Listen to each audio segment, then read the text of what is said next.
Hi, I'm Corinne Johnson, the Executive Director of the Child First Policy Center. Welcome to this edition of the Child First Policy Podcast. I'm here with Melissa McKay. She is the Policy and Research Director for the Child First Policy Center, and she also is a mother of 5 kids, an advocate for child protection. And Melissa, you have had a very exciting 2 weeks, haven't you? Yes, I have, Corinne. It has been, things have happened that I would have never imagined in my wildest dreams, so. Well, you had a post that went viral, and you got some really serious attention just around the globe, but specifically from Google about this post. So why don't you tell us what happened, how this all started, and share with our audience a little bit about why what you did made a difference. Sure. So about, 13 days ago, so almost 2 weeks ago, me and my son got an email from Google. My youngest son is almost 13, and it was an email that basically said that when he turned 13, he would be able to remove parental controls without my consent. And the way it works is that the email they send the parent is almost deceptive in that it's very short and vague, and it says you will keep, being able to have access to the family link and parental controls. Your son will be able to change a few things. We've emailed him too, and I think that 99% of parents would just ignore that email, right? Like, because it on a scale of seriousness, you would assume that nothing is really changing. Exactly. But and then how many emails do we get from Google, right? Exactly. This account and that account. And so how would you even know? Why did you open it? Well, so I had just filed an FTC complaint against Google last October. And I knew that they allowed 13-year-olds to remove parental controls. I did not know that they emailed them. And at the time, someone had told me, no, they emailed the kids, and I thought, no company is arrogant enough to email the child. Like, no company, that's almost like corporate malfeasance to email a child. Yes, that's under a parent's account, right? Yes. So when I wrote my FTC complaint, I had actually written a paragraph saying that they emailed the child too, and I had removed it because I was like, there's no way. Right. I couldn't find it anywhere online at the time, and I was like, I'm just going to remove that because there's no way. So because I had written this complaint, I panicked as a parent, and I thought, are they emailing my son telling him that he can remove parental controls? And they were. They were.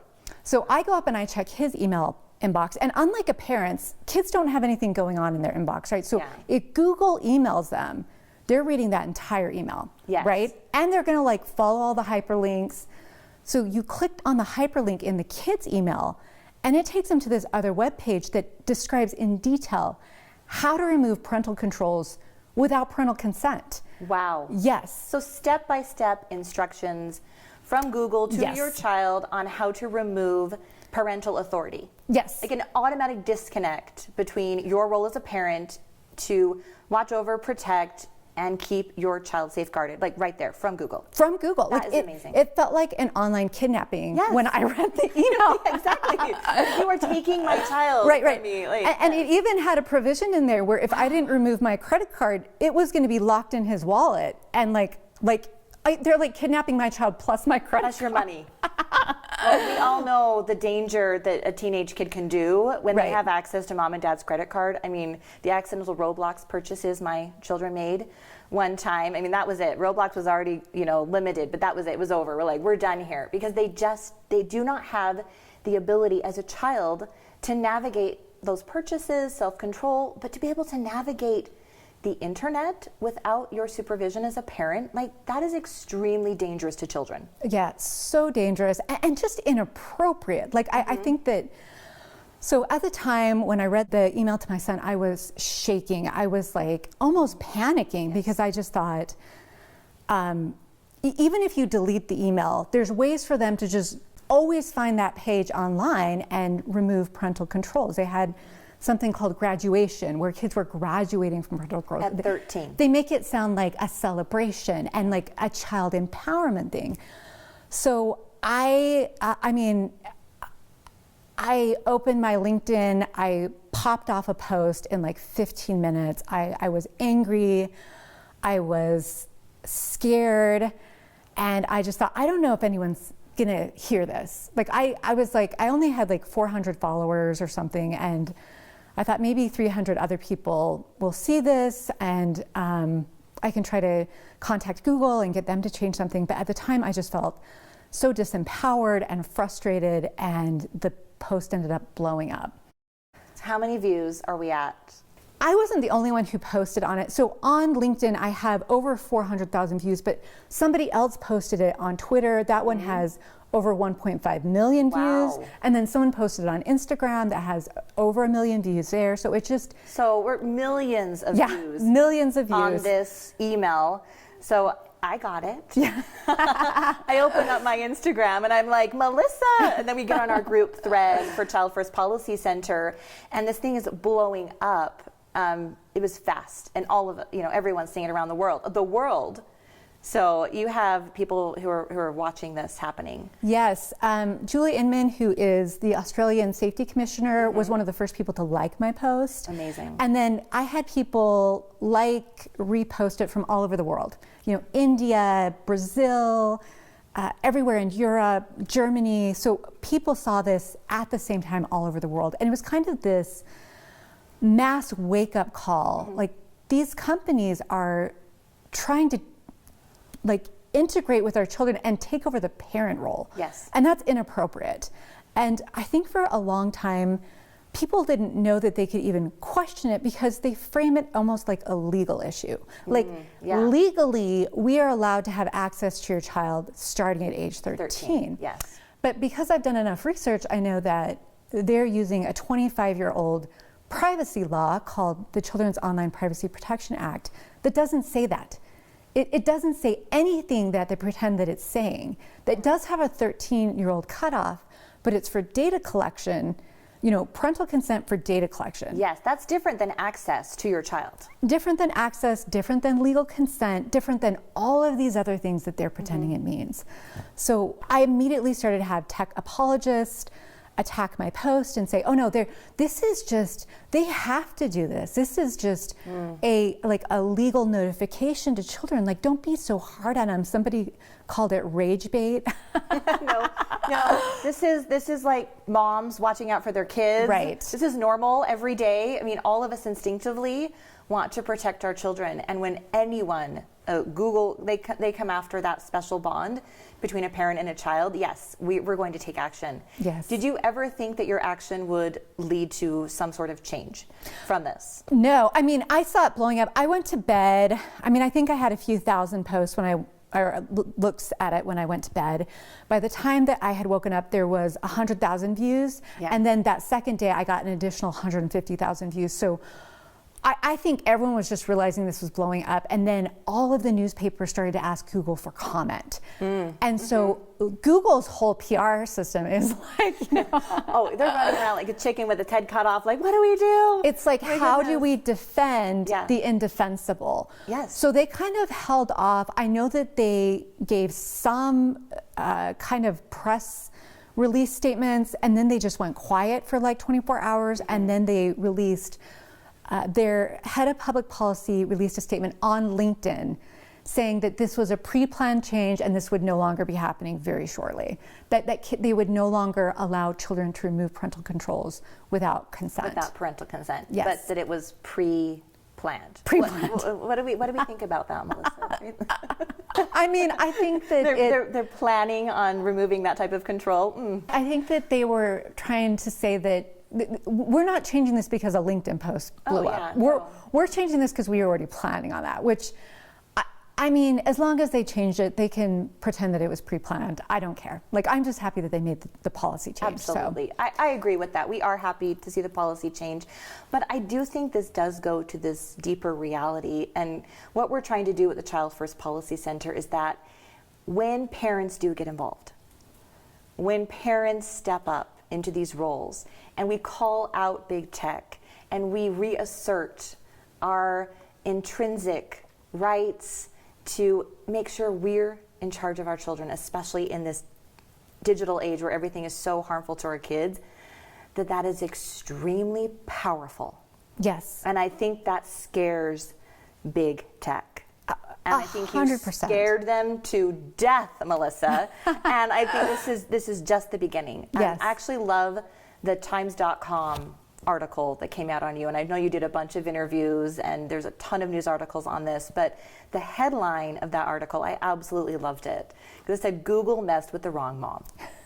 And you know, here you are, you had the expertise, you've worked in this field. Tell us how you got involved in child safety and what led you here. Yeah, I mean, I stumbled into it. It's not something, I graduated in nursing, you know, and I took a break. I had my first kid. I ended up having 5 kids in 10 years. So my whole life was just kids, raising my family. And then a little over 8 years ago, I just started to hear all of these horrible stories about kids and tech.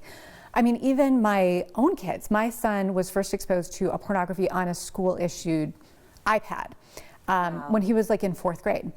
And he just stumbled on it. He misspelled a geology term, hit the Google image search, and it was porn. And other family members have been, I mean, I've even had family members that were sextorted. Yes. And so my brain just started turning, like the wheels in my brain just started turning, like, why are we introducing all of these devices into schools with almost no supervision, and they're not locked down, and there was really no school policies even at the time.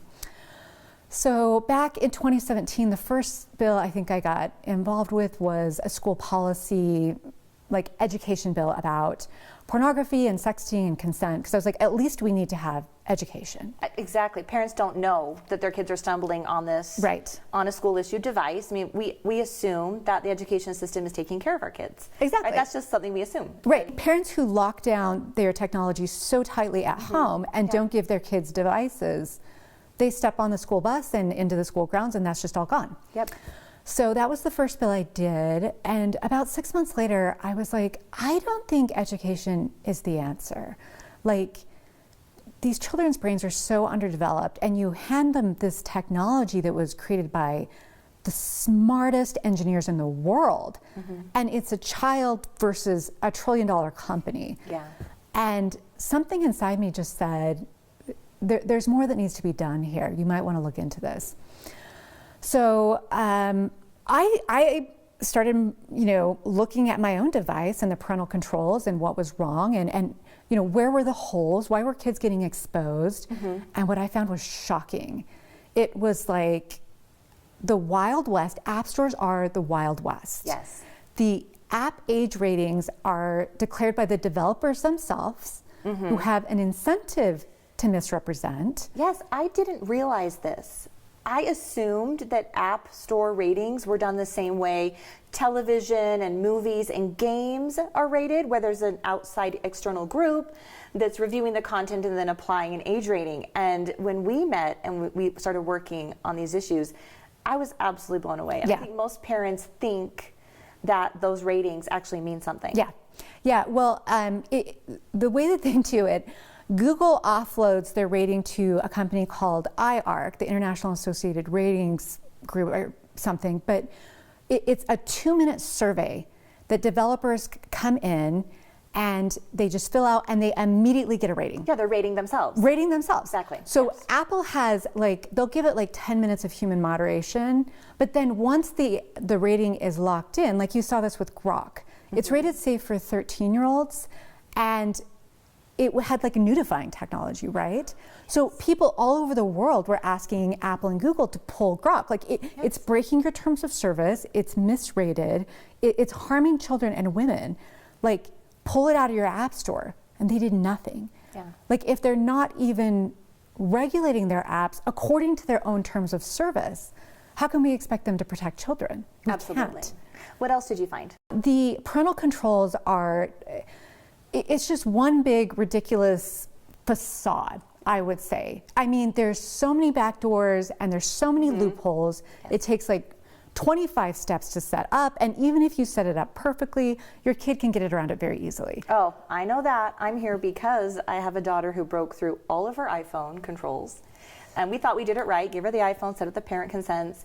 She I think within a matter of months, she'd figured it out. Yes. And I still thought I had control, but she'd figured out how to get around it. She was spending all day on her phone. That led to horrific addiction. And so I completely agree. I can attest. It is an absolute mess. And I know there's these massive online groups too. Like you can go to Facebook and find these tech parenting groups. So we need like self-help forums to be able to even understand how to use parental controls or figure out how to get around them. And that's not going to protect kids. No, it doesn't. They're intentionally designed to maybe not protect kids. Right. Protecting kids is a direct opposition to profit, right? Exactly. Because the more children who are on their apps, the more attention, the more eyeballs, the more money spent, the more time kids spent pressuring their parents for Robux and other things. So they are disincentivized to actually make these things safe.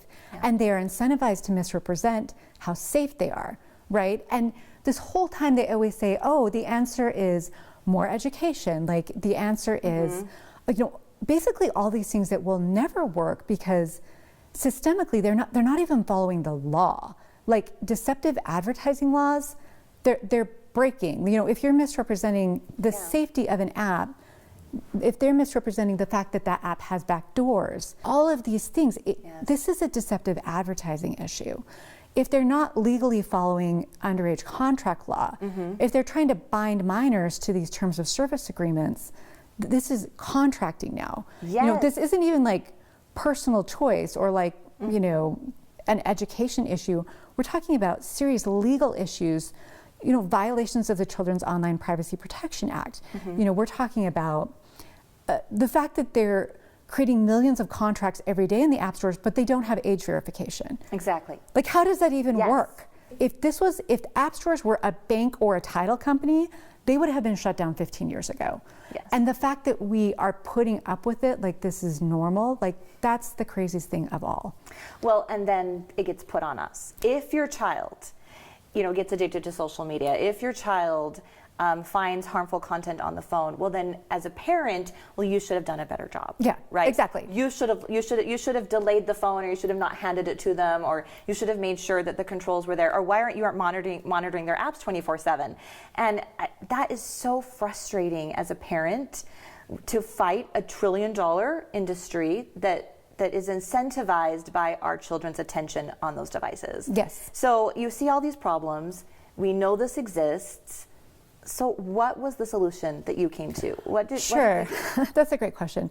So about 3 years ago, I was like, the problem is with the App Store and the device. Yes. Like if you could fix the App Store and the device, you could fix everything downstream from that. Like I was so sick of playing whack-a-mole. Like, okay, today it's social media, tomorrow it's an AI chatbot. Oh, suddenly there's this chat roulette app that's going to pair your kid with a stranger. It was always something new. And it's not just social media. No. People have this misnomer that it's only social media that's harmful to our kids, but it's the entire attention economy that is harmful. And just the whole idea of selling their data. Every app, 100% of them are going to scrape and sell their data. Yes. So it's not even, like you couldn't even categorize it if you wanted to. It needs to be a law that covers 100% of all the apps. And it needs to be a law that requires age verification and consent, and that the app age ratings are actually accurate. So I was like, I need to write these 3 pieces into a bill that is basically just a contracts, a parental consent, and a truth in advertising law. Yes. So a few years ago, I started working on what is now named the App Store Accountability Act, with a very tight-knit group of advocates that I had been working with for almost the entire 10 years. Yeah. And we just thought, we have tried everything to get these companies to change. I mean, we had tried national movements, we had tried letters, we had tried like resolutions, we had tried everything except legislation. Yeah. And we were finally like, it's got to be legislation. If they won't respond to even, a letter outlining, if you fix these 10 things, you're going to protect kids, they don't care. Yes. So we're like, we're going to regulate them. So the App Store Accountability Act started in Utah last year. That's how we actually met. I know. Do you want to talk about that? Yes, it's so fun. So I work with a parents' rights advocacy group, and Utah Parents United, and we have been getting involved in the issues of tech online for kids, especially after I had an experience with my own daughter. And I was looking for another solution as well. I was desperate to find legislation that would support what I needed to have happen with my child to help my children. And we had backed some social media bills that were great for social media, but I knew that that was not going to solve the problem. So I stumbled across the App Store Accountability Act. I had a good friend tell me about it, and I absolutely saw it as a solution. It was a no-brainer for me that this made complete sense. We are targeting the distributor. And I often think about what's happening in the world right now with technology, similar to what happened back with tobacco, right? Yes.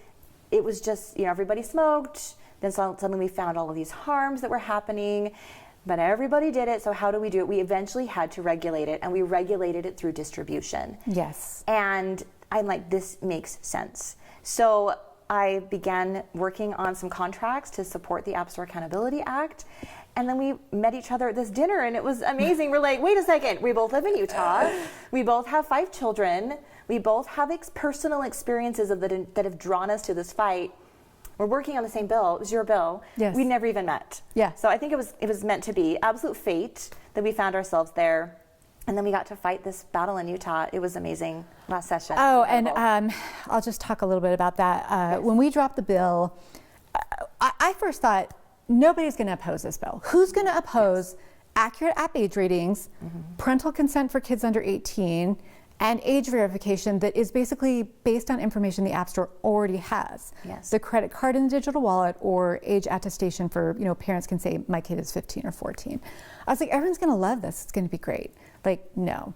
Like, that's what I thought too. A little naive. We passed the first committee and I got pummeled. Yes. And it's not just Apple and Google who don't want to be regulated. It's every company who owns an app in the App Store. Every company. Because it affects everyone. Right. Rightly so. Right. These are contracts. They're contracts. It doesn't matter if it's the most harmful little app you can think of. That child is still signing a contract with that app. That allows for data collection. Yes. And the craziest thing, this is completely unique to app stores. It gives that developer, no matter how small they are, access to the child's device, which is their exact location, their contacts, their camera. So however small that developer is, they're going to get access to such sensitive data, like mind-blowingly sensitive data. And even without the kid really realizing it, they could start projecting their exact location to everybody in the world, like on Snap Maps, right? So these are like safety issues, extreme safety issues that you need regulation around. Absolutely. But these companies have been used to 15 years of no regulation. Wild West, all the access to children that they want. Nobody really has questioned these data collection practices before. So this was so frustrating to these companies to have to realize we might be regulated eventually. Yes. So they all fight it, tried to add poison pills, tried to kill it. They lied about the bill repeatedly, and finally we were able to pass. So we had some amazing bill sponsors. I have to give huge credit to Senator Todd Weiler. We know the lobbyists are out there. There's millions and millions of dollars of lobbying money on the Hill, fighting that bill every single day. It was absolutely consistent pressure, and he just withstood all of it. And he's like, no, this is a good bill. He has a legal background, which was amazing, being a lawyer. He's like, contract law, this absolutely makes sense. He was absolutely brilliant as a sponsor. Oh, he was. And I wish we had him in every state.